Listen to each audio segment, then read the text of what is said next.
Caring for the sheep of his pasture was so important to Jesus Christ, he even says he is willing to give his life for the sake of his sheep.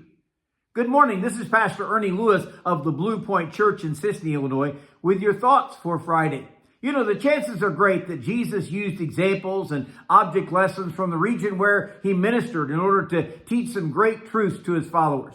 When he gathered with them in John chapter 10, he speaks about the sheepfold and the shepherd, which may have been right across the field from where they had gathered there. He says to them in John 10 and verse 11, "I am the good shepherd. The good shepherd gives his life for the sheep." Now, David, as a shepherd boy in 1 Samuel, tells the king that he is able to fight the giant Goliath because he has proven his bravery and his strength while protecting his father's sheep. David said when a lion or a bear came to steal from the flock, he would catch it by its beard and strike and kill that predatory animal. He was willing to give his life, if necessary, for the sheep. Jesus has depicted himself as the good shepherd in these verses. First, he pointed out that there were thieves and robbers who came into the sheep only to steal, to kill, and to destroy. By the way, he was probably speaking of those dishonest Jewish leaders at the time. He also spoke of the hireling, which was simply a hired hand who was paid to take care of the flock and would certainly not put his life on the line for this job.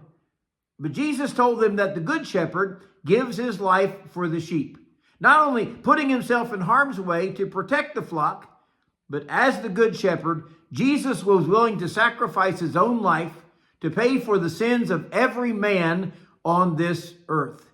He even tells us in verse 10 that he was not a thief who came to kill and destroy, but he said, "I have come to give them life so that they might have it more abundantly."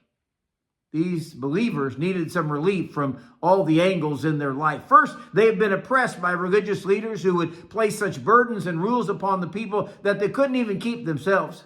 And secondly, they had become so burdened by sin and the debt that they certainly couldn't pay by themselves.